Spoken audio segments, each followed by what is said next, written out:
नमस्कार मित्रों, आप सभी का फिर से स्वागत है हमारे चैनल ग्रंथ गंगा में। महालक्ष्मी व्रत के दिन पूजा के बाद जरूर पढ़े ये कथा। माँ लक्ष्मी पूरी करेंगी हर मनोकामना। महालक्ष्मी व्रत 15 दिनों तक चलता है और इस दौरान भक्ता माँ लक्ष्मी को प्रसन्न करने के लिए पूजा पाठ व आराधना करते हैं। लेकिन पूजा के बिना कथा पढ़े ये व्रत अधूरा माना जाता है।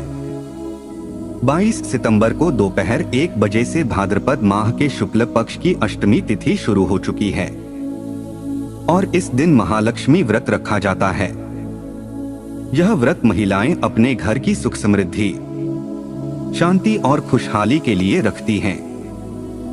सनातन धर्म में मां लक्ष्मी को धन की देवी कहा जाता है और मान्यता है कि यदि मां लक्ष्मी किसी पर प्रसन्न हो जाएं, तो उस व्यक्ति को कभी धन दौलत की कमी नहीं होती। अगर आप भी महालक्ष्मी व्रत कर रहे हैं तो पूजा के बाद व्रत कथा जरूर पढ़े। सनातन धर्म में बिना व्रत कथा के कोई भी पूरा नहीं माना जाता। तो मित्रों, महालक्ष्मी व्रत कथा कुछ इस प्रकार है। पौराणिक कथा के अनुसार प्राचीन समय की बात है कि एक बार एक गांव में एक गरीब ब्राह्मण रहता था। वह ब्राह्मण नियमित तौर पर भगवान विष्णु का पूजन किया करता था।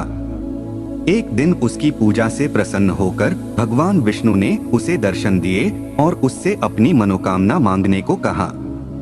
ब्राह्मण ने कहा कि उसके घर में हमेशा मां लक्ष्मी का वास रहे। ब्राह्मण की इस मनोकामना को सुनने के बाद भगवान विष्णु ने उसे लक्ष्मी जी की प्राप्ति का मार्ग बताया और कहा कि मंदिर के सामने एक स्त्री आती है जो यहाँ आकर उपले थापती है। तुम उसे अपने घर आने का निमंत्रण देना, क्योंकि वह कोई साधारण औरत नहीं बल्कि स्वयं मां लक्ष्मी है। जब वह तुम्हारे घर पधारेंगी तो घर धन धान्य और पैसों से भर जाएगा।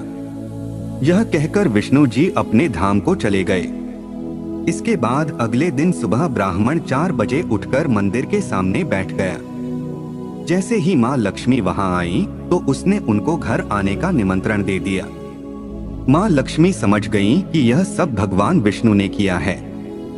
इसके बाद उन्होंने ब्राह्मण से कहा कि तुम महालक्ष्मी के 16 व्रत करो और रात को चंद्रमा को अर्घ्य देने के बाद व्रत का पारण करो। इससे तुम्हारी सभी मनोकामनाएं पूर्ण होंगी।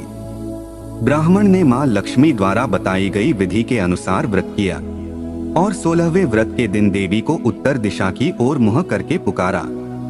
मां लक्ष्मी ने वचन के अनुसार उसे दर्शन दिए और उसकी मनोकामना पूर्ण की। तो दोस्तों, ये थी मां लक्ष्मी की व्रत कथा।